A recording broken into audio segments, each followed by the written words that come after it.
Apa jadinya jika kecerdasan luar biasa lahir dari trauma masa kecil yang sangat kelam? Selamat datang di kisah Lisbeth Salander, seorang peretas jenius yang dikenal sebagai malaikat pelindung bagi kaum wanita yang tertindas. Namun kali ini, Lisbeth tidak hanya berhadapan dengan sistem keamanan dunia yang mustahil ditembus, tapi ia harus berhadapan dengan hantu dari masa lalunya sendiri. Halo semuanya, selamat datang di channel Film Populer. Hari ini kita akan membedah film penuh aksi berjudul The Girl in the Spiderweb 2018. Penasaran? Yuk langsung kita masuk ke alur ceritanya. Tapi sebelum itu, pastikan kalian sudah tekan tombol subscribe supaya nggak ketinggalan info film seru lainnya.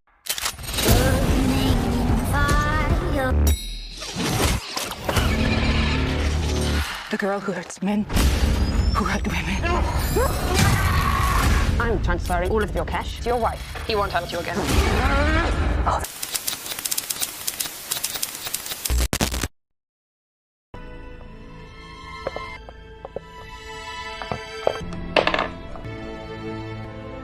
Kisah ini diawali dengan kehidupan dua bersaudara, Lisbeth dan Camilla, yang dibatasi oleh kekejaman ayah mereka, seorang bos mafia Rusia, tanpa kebebasan layaknya anak-anak lain. Mereka menghabiskan seluruh waktu hanya dengan bermain catur. Your father wants to see you. Suatu hari, mereka dipanggil menghadap sang ayah yang dikenal bengis. Berbeda dengan kakaknya yang hanya bisa pasrah, Lisbeth menolak tunduk pada keadaan. Sadar bahwa hidupnya tidak bisa selalu dalam cengkraman sang ayah, ia nekat melarikan diri dengan melompat dari jendela. Dan film pun dimulai. Inilah The Girl in the Spiderweb.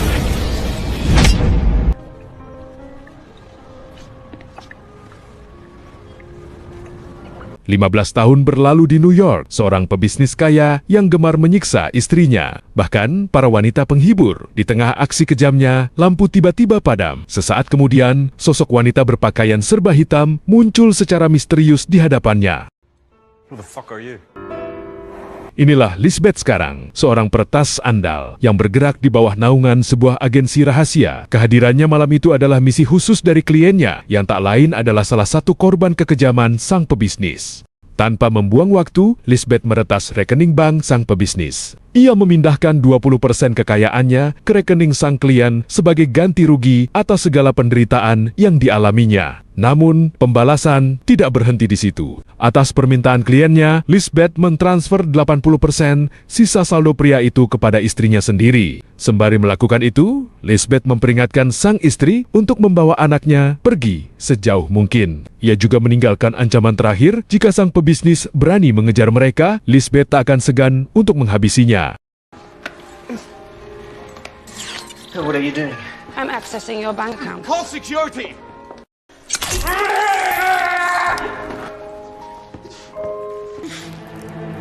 Usai menuntaskan misinya, Lisbeth terbang kembali ke apartemen barunya di Swedia untuk beristirahat. Namun, ketenangan itu tak bertahan lama. Sebuah tugas baru telah menanti. Tanpa membuang waktu, ia segera meluncur ke lokasi untuk menemui klien berikutnya.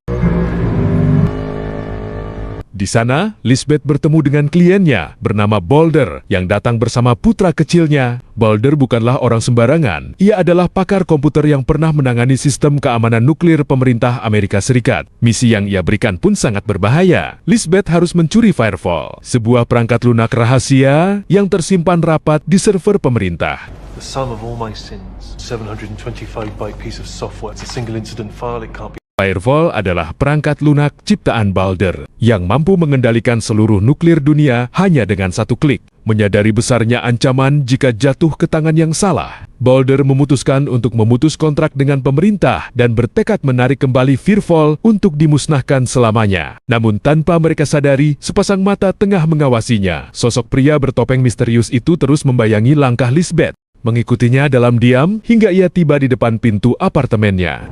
Tomorrow morning, 7 sharp. I'll be next to the train station. Di apartemennya, Lisbeth meninjau ulang video Boulder mengenai kapabilitas Firewall. Ternyata, perangkat lunak tersebut memiliki akses ke sistem keamanan global dan persenjataan taktis satelit. Hal ini menjadikan pemegang kendali Firewall sebagai sosok yang sangat berbahaya secara geopolitik. Sementara itu, pihak agensi keamanan Amerika sedang dipusingkan oleh hilangnya Boulder yang membawa pergi akses Firewall. Edwin, sang kepala pakar keamanan, terperanjat saat asistennya melaporkan adanya aktivitas mencurigakan. Seseorang telah berhasil menembus dinding pertahanan komputer utama dan tiba-tiba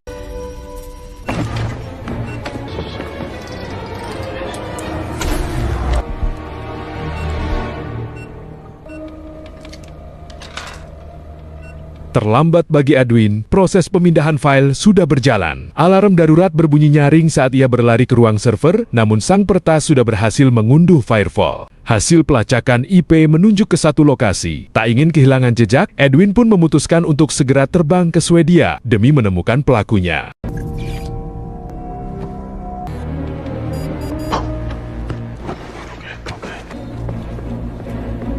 Didorong rasa penasaran, Lisbeth mencoba membedah isi firewall. Namun, ia langsung disambut oleh sistem enkripsi berlapis yang berubah otomatis setiap 10 detik. Kode-kode rumit itu terus bermutasi, membuat kepalanya pusing. Menyadari kebuntuan tersebut, ia pun menutup komputernya dan memilih pergi sejenak untuk menenangkan diri. Run Firefall. Enter value 4.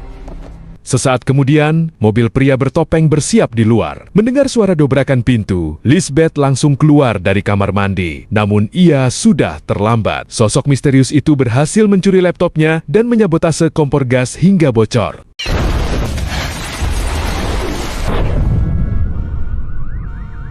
Sebuah ledakan membuat keadaan semakin kritis. Namun, beruntung, Lisbeth selamat berkat tindakan cepatnya masuk ke dalam bak mandi. Saat ia tersadar, laptop firewall miliknya sudah hilang dibawa kabur. Upayanya melacak pelaku melalui rekaman CCTV pun menemui jalan buntu. Pria misterius itu menggunakan penutup wajah yang sempurna, membuat identitasnya sama sekali tak terdeteksi. Belum sempat mengatur napas, polisi sudah datang untuk menangkapnya. Lisbeth pun langsung memacu motornya sekuat tenaga, melakukan aksi pelarian yang nekat hingga akhirnya berhasil lolos dari kejaran petugas. Sementara itu, Balder mulai khawatir karena Lisbeth tak kunjung menampakkan diri. Takut dikhianati, Balder akhirnya menemui Gabriel, Wakil Direktur Dinas Pertahanan Nasional Swedia. Gabriel langsung menyetujui permintaan untuk merebut kembali software firewall. I promise you, I'll do everything in my power to protect you. Di sisi lain, Lisbeth menemui teman lamanya, Mikhail, seorang jurnalis investigasi yang terpercaya. Ia meminta bantuan Mikhail untuk melacak sosok pria bertopeng yang telah merampas firewall. Dengan nada serius, Lisbeth menjelaskan betapa krusialnya perangkat lunak tersebut, sebuah senjata digital yang terlalu berbahaya jika jatuh ke tangan yang salah. That's the first test of Project Firefall for the Americans. Breach and control most online defense systems. Tak cukup hanya Mikhail, Lisbeth juga menghubungi Plague, seorang peretas ulung yang kemampuannya setara dengannya. Setelah mendengar kronologi kejadiannya, Plague langsung beraksi meretas jaringan CCTV di sekitar lokasi pertemuan. Tak butuh waktu lama, mereka berhasil menemukan rekaman penting. Sosok Gabriel adalah orang terakhir yang ditemui oleh Balder. I'm guessing he thinks you stole this from him since you missed the drop-off. That means these guys are going after him next. I find Bowler. I find him. Disinilah Lisbeth sadar kalau Gabriel kemungkinan besar bakal memindahkan Balder ke tempat yang lebih aman. Masalahnya cuma Balder dan anaknya, August, yang tahu cara masuk ke sistem firewall. Jadi sudah jelas target si pria bertopeng berikutnya adalah mereka berdua. Tanpa akses dari Balder atau August, software itu nggak akan ada gunanya. Menyadari bahaya yang mengancam, Lisbeth bergegas menuju rumah aman yang terletak tak jauh dari markas besar keamanan nasional. Dengan sigap, ia memasang kamera pengintai di sekeliling area tersebut. Tepat pada momen itu, Lisbeth menangkap bayangan August yang sedang mengintip dari balik jendela.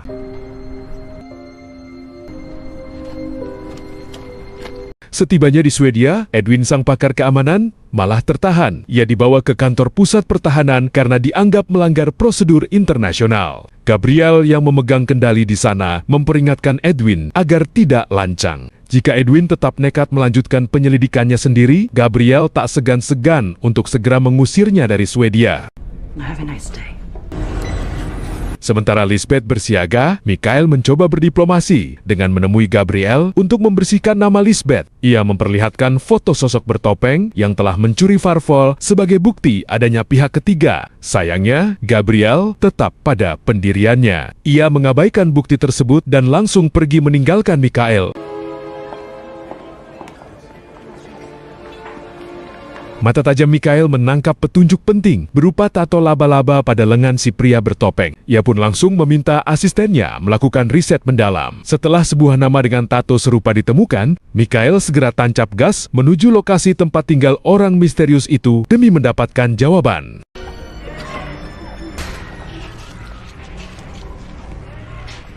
You know this man?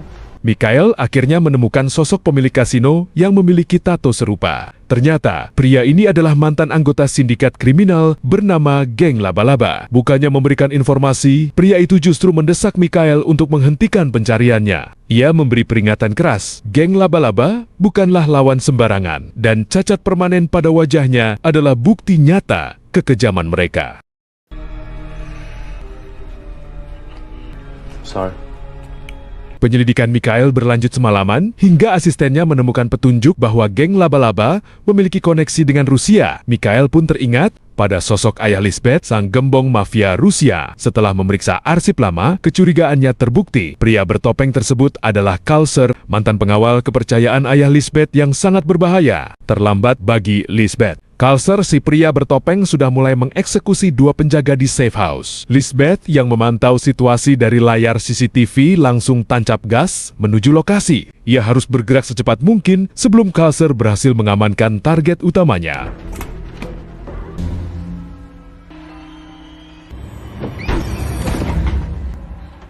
Lisbeth sempat mengamankan Balder dan August, namun Halser berhasil menyudutkannya. Bukannya mengeliminasi Lisbeth, Kalser justru membiusnya hingga tak sadarkan diri. Ia menyusun skenario jahat dengan melenyapkan Balder dan menjebak Lisbeth. Seolah-olah peretas jenius itulah yang menjadi dalang kematian Balder.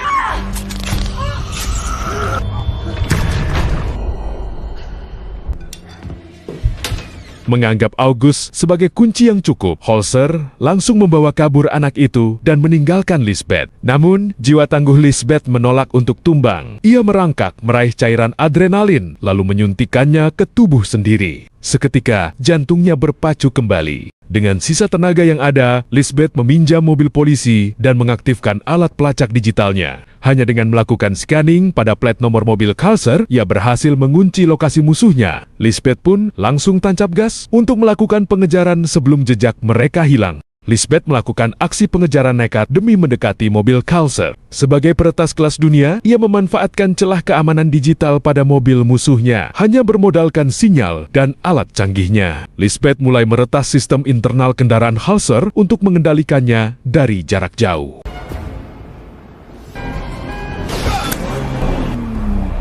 Di tengah jembatan, Lisbeth berhasil mengamankan August. Meski terus dihujani tembakan oleh Holzer yang masih bertahan hidup, Lisbeth tetap tenang. Ia meretas sistem kendali jembatan untuk menutup akses jalan di belakangnya, membuat Kalser tertahan sementara ia melesat pergi menjauh. Sebuah fakta pahit harus dihadapi Lisbeth. Dalang dari semua kekacauan ini adalah Camilla, kakak kandungnya sendiri. Luka lama kembali terbuka saat ia tahu kakaknya lah yang mengincar Firefall. Entah apa rencana besar yang disiapkan Camilla. Lisbeth memilih untuk tidak tinggal diam dan segera bergerak menuju langkah selanjutnya. Lisbeth membawa August menjauh menggunakan mobil Lamborghini hitam menuju area perbukitan yang terpencil. Karena ayahnya telah tiada, August kini menjadi satu-satunya pemilik kode akses Firefall. Fakta ini menjadikan August target paling diburu di dunia, karena tanpa kehadirannya, software mematikan milik Camilla itu hanyalah data sampah yang tidak berguna. You know how to open your father's program. I want to go back to my mother, please. Mikhail ikut terguncang menyadari keterlibatan Camilla dalam konspirasi ini. Kondisi semakin terjepit bagi Lisbeth karena fitnah Kalser berhasil meyakinkan publik. Media kini memberitakan kematian Balder dengan Lisbeth sebagai pelakunya. Dalam sekejap, sang peretas jenius ini berubah menjadi buronan nomor 1 yang ruang geraknya semakin terbatas.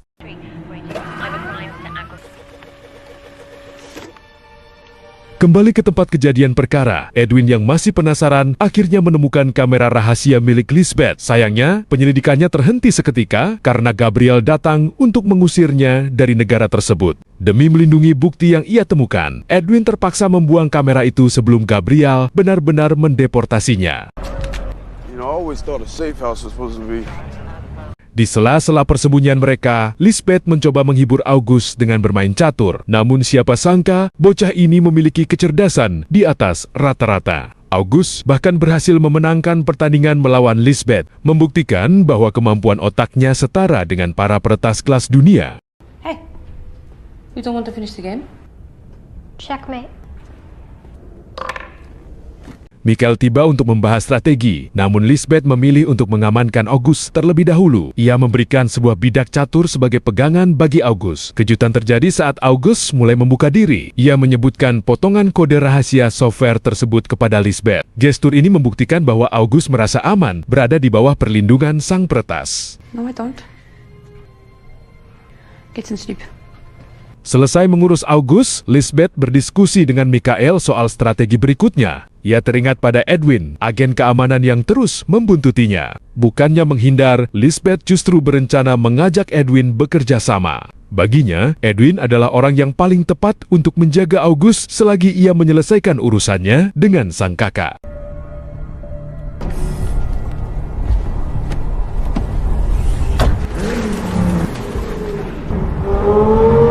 Mengetahui Edwin akan dideportasi, Lisbeth langsung meluncur ke bandara. Ia meletakkan sebuah koper tak bertuan di area publik agar memicu alarm keamanan. Rencana cerdik ini ia lakukan karena ia butuh pengalihan isu distraksi yang cukup besar untuk bisa menyusup dan menemui Edwin sebelum agen tersebut diterbangkan kembali ke Amerika. Menggunakan ponsel yang ia letakkan sebelumnya, Lisbeth berhasil menyusup ke jaringan server bandara. Ia pun sengaja memancing petugas dengan menampakkan dirinya di CCTV sebagai distraksi. Sementara para petugas sibuk mengejarnya, Lisbeth meretas pintu kurungan Edwin hingga terbuka otomatis, membiarkan agen Amerika tersebut keluar tanpa hambatan.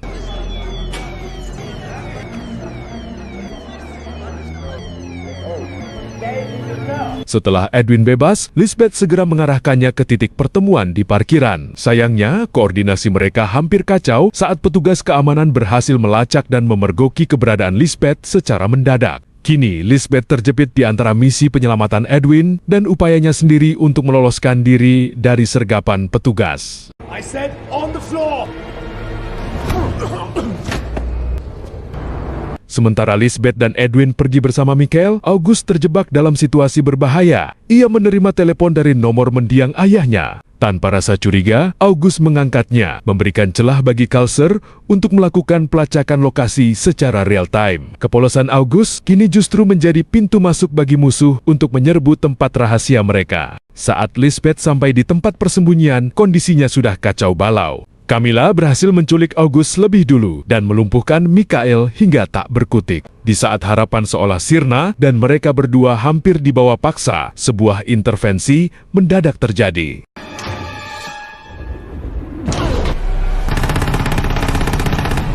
Terdesak oleh pasukan Camilla, Lisbeth dan Michael memilih mundur dan bergabung kembali dengan Edwin meski August berhasil diculik. Lisbeth tetap tenang karena ia sudah menyiapkan kuda Troya. Bidak catur yang kini dipegang August berisi pelacak aktif yang terus mengirimkan sinyal posisi mereka secara real-time. Rencana serangan balik pun mulai disusun.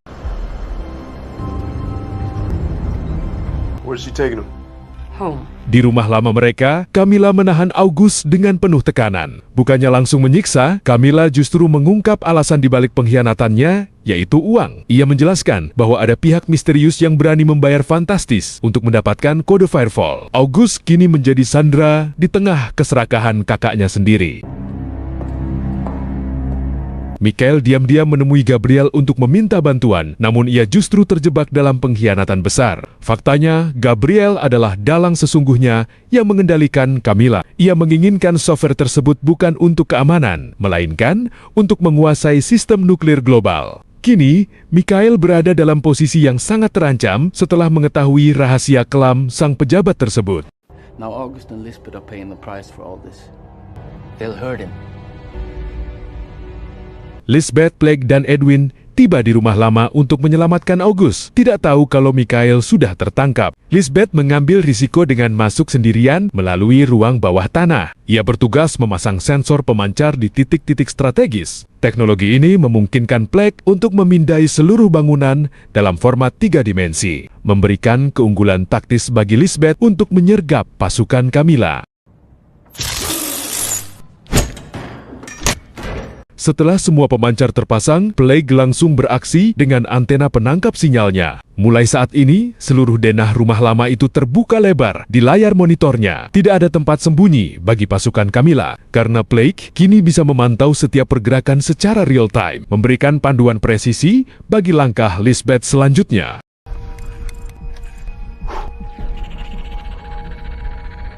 Proses scanning yang baru berjalan 24% dirasa terlalu lama bagi Lisbeth. Didorong oleh rasa khawatir pada keselamatan August, ia mengabaikan prosedur dan terus merangsek masuk ke jantung pertahanan musuh. Pencariannya yang berbahaya itu akhirnya membuahkan hasil saat ia menemukan titik di mana August disekap. Situasi berbalik menjadi horor saat gas beracun mulai memenuhi ruangan. Lisbeth bertindak nekat dengan merebut masker dari salah satu penjahat untuk bertahan hidup. Tetapi tantangan sesungguhnya baru saja dimulai.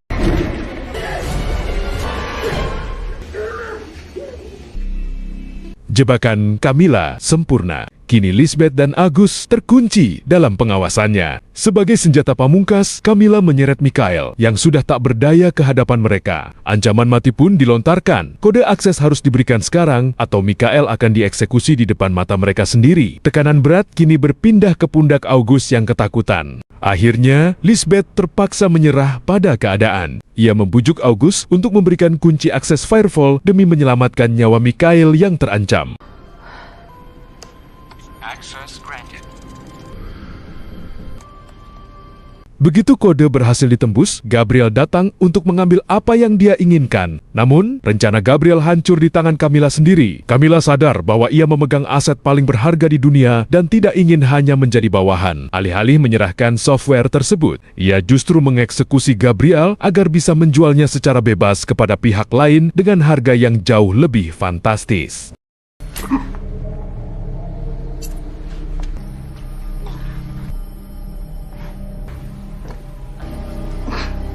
Camilla benar-benar berada di atas angin. Setelah mengamankan software dan memisahkan August serta Mikhail, fokusnya kini beralih pada Lisbeth. Ia ingin membalas sakit hati karena merasa dikhianati saat Lisbeth melarikan diri bertahun-tahun lalu. Bagi Camilla, Lisbeth adalah penyebab hancurnya keluarga mereka dan kematian ayah mereka. Kebencian yang mendalam ini membuat Camilla ingin menyiksa kakaknya sendiri sebelum menghabisinya.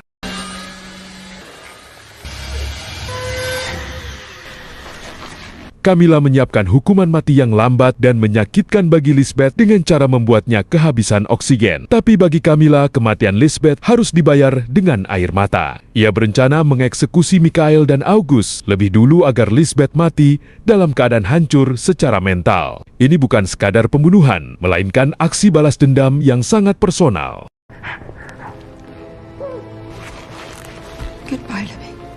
Pemindaian 3 dimensi milik Plague selesai di saat yang paling krusial. Ketika Algojo bersiap mengeksekusi August dan Mikhail, sebuah serangan mendadak mengguncang ruangan. Berkat teknologi pemindaian tersebut, posisi setiap musuh kini terlihat jelas di layar, memungkinkan Edwin memberikan dukungan tembakan jarak jauh yang merubuhkan para penjahat dalam sekejap. Dari kejauhan, Edwin mengambil kendali penuh dengan senapan runduk beratnya. Pelurunya menembus apa saja yang menghalangi. Berkat teknologi scanning 3 dimensi milik Plague, Edwin memiliki pandangan tembus pandang yang membuatnya bisa menghabisi para Algojo dengan sangat akurat dari posisi yang tak terlihat.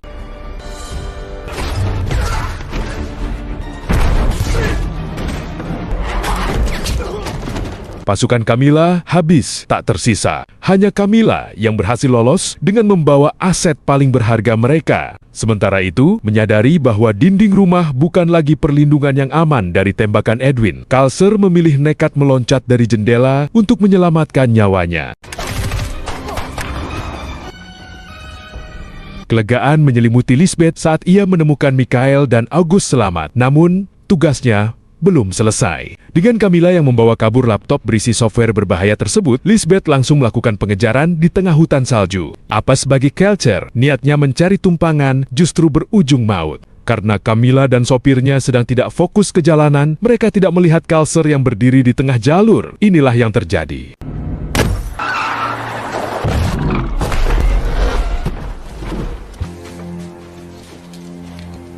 Terluka dan terdesak, Camilla berusaha menyelamatkan aset berharganya di tengah hutan salju. Namun, Lisbeth berhasil menyusulnya tepat di bibir jurang yang dalam. Dengan jalur pelarian yang sudah tertutup, konfrontasi terakhir antara dua saudara ini tak lagi bisa dihindari. Di tepi jurang yang mematikan ini, nasib software tersebut akan segera ditentukan.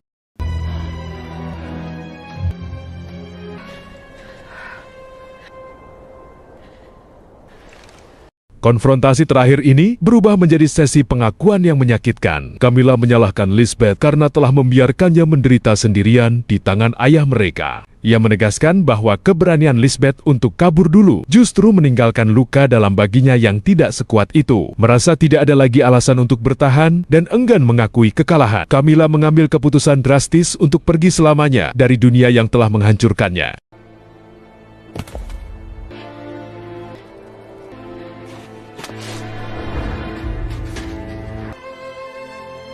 Edwin datang terlambat untuk menyelamatkan softwarenya karena ternyata semua data sudah musnah. Plot tersembunyinya terungkap. Kode yang dimiliki August adalah sistem penghancuran otomatis. Franz Boulder rupanya sudah mengantisipasi hal ini. Ia memastikan bahwa jika ia tiada, karyanya yang berbahaya itu juga harus ikut lenyap. Perburuan yang dilakukan Camilla, Gabriel, hingga pihak keamanan selama ini hanyalah kesia-siaan belaka.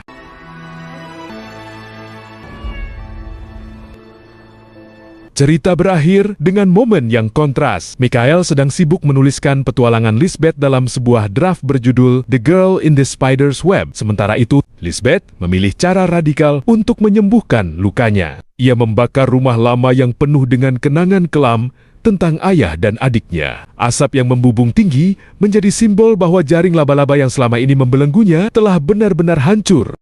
Dan film pun tamat.